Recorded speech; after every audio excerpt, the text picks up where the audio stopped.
Hi, my name is Zai. I've played Quake for over 18 years and reviewed over 50 mice. 3 of those mice are the Logitech G303, G402 and G502, but they were some of the first mice that I reviewed, so I wanted to re-review them all in one video, because they're still popular choices. First, here's a tour of each mouse. The G303 seems either loved or hated, because it has an ambidextrous diamond shape. Personally, I love it, so while the back is somewhat unsafe, the front is safe, with a vertical slant creating kind of a ledge, to assist with picking it up.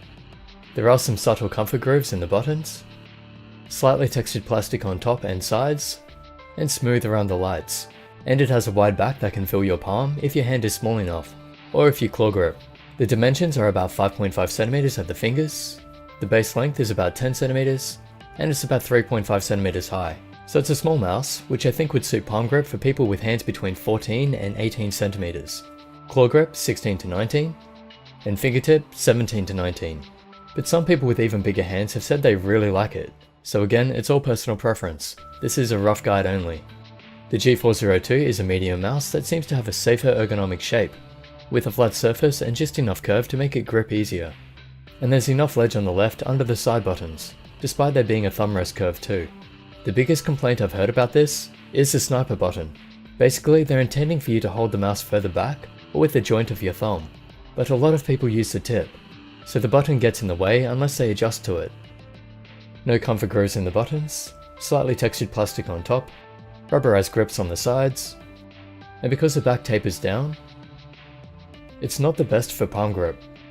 The dimensions are about 6.5cm at the fingers, a very misleading base, so I'll just say it's about 13.5cm long and 4cm high.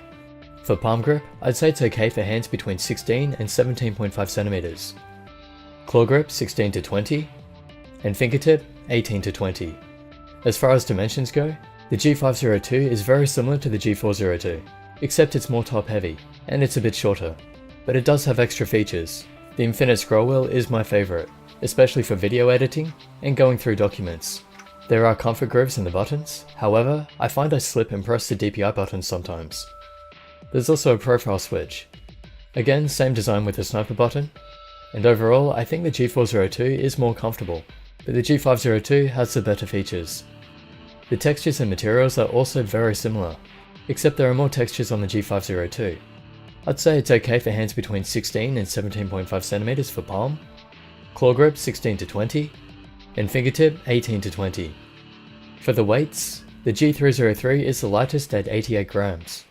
The G402 is a bit heavy at 109 grams, and the G502 is 119 without the panel on the base, and 125 with it. And you can add extra weights, making it a total of 142 grams. And all 3 mice feel fairly well balanced. Here's a look at the button slopes and hump positions. I think the G303 could have its front raised a bit. It actually feels a bit low. The G402 seems good, just a bit big for me. And same for the G502. On the top, the curves are quite moderate. And here's a size comparison with the Razer Death Adder, so you know the general size of each. And now moving on to the buttons.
All the clicks feel fairly similar, and they're good in all game types.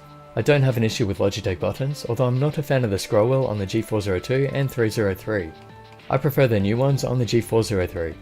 What I do want to mention though is it's fairly common for the left and right not to sound or feel the same. If it's really different, then hopefully you can get a replacement, but these feel good enough to me.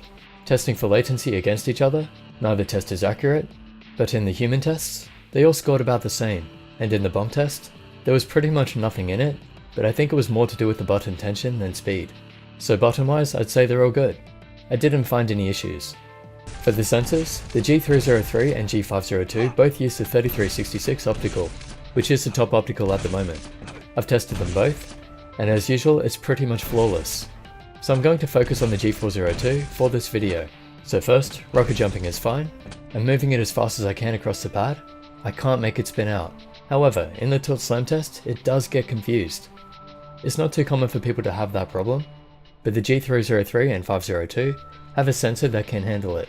In the sniper test at 400 and 1600 DPI, they all track pixel by pixel, and as smoothly as expected. No problem there. I don't have an accurate test for acceleration, but it seemed good in this one. For liftoff distance, it's about 2 DVDs on a hard pad, and 1 DVD on a soft pad. And for the other two, it's just under 1 DVD on both. In testing 360s, they all seem about the same. In the line test, they all look good, no jitter, no angle snapping, and no skipping. Liftoff movement is well controlled, and more importantly, none had lens rattle. But of course, if you have an issue with tilting the mouse as you slam it down, then don't get the G402. You'll probably need a mouse with a 3360 or 3366 sensor, until you can correct your technique. For build quality, when tapping the 303, it sort of buzzes, and when shaking it, there is a slight rattle. Unfortunately, this was a concern on the early models, and it seems it's still a bit of a problem. So that's a shame, but not an absolute deal breaker. The G402 rattles loudly when tapping it, and there's sound while shaking it too, even with the scroll wheel held in. And the G502 has the infinite scroll wheel, and in my experience, they always rattle, but otherwise, it's fine.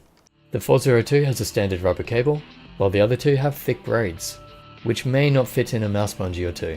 Some people don't like the cables, others do, it's personal preference, but they work well enough, and they're all over 6 feet. Here's a look at the mouse feet on each. They all glide well, they were okay in game.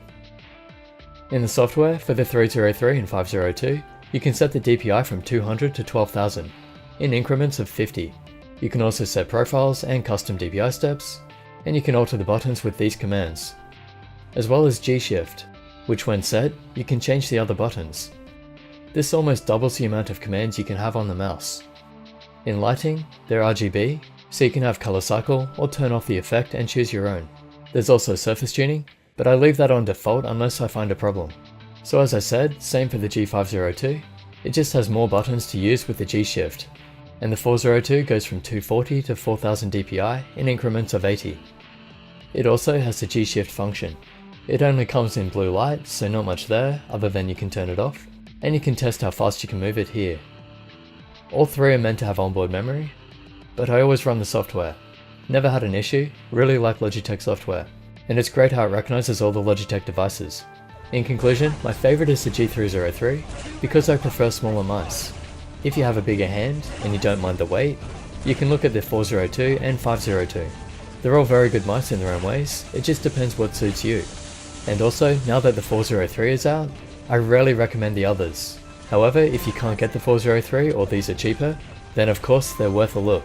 They're great in FPS and MOBAs, and for low and high sensitivity players. You might even be able to use the G502 in MMOs, because of G-Shift.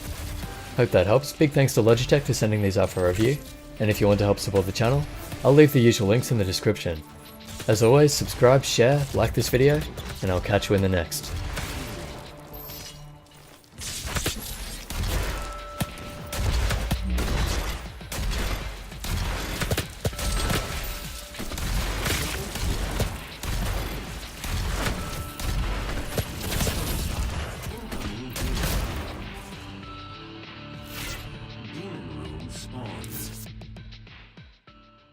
Hi, my name is Zai. I've played Quake for over 18 years and reviewed over 50 mice. 3 of those mice are the Logitech G303, G402 and G502, but they were some of the first mice that I reviewed.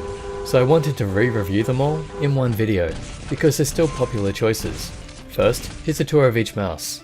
The G303 seems either loved or hated, because it has an ambidextrous diamond shape. Personally, I love it. So while the back is somewhat unsafe, the front is safe, with a vertical slant creating kind of a ledge, to assist with picking it up. There are some subtle comfort grooves in the buttons, slightly textured plastic on top and sides, and smooth around the lights. And it has a wide back that can fill your palm if your hand is small enough, or if you claw grip. The dimensions are about 5.5cm at the fingers, the base length is about 10cm, and it's about 3.5cm high. So it's a small mouse, which I think would suit palm grip for people with hands between 14 and 18cm.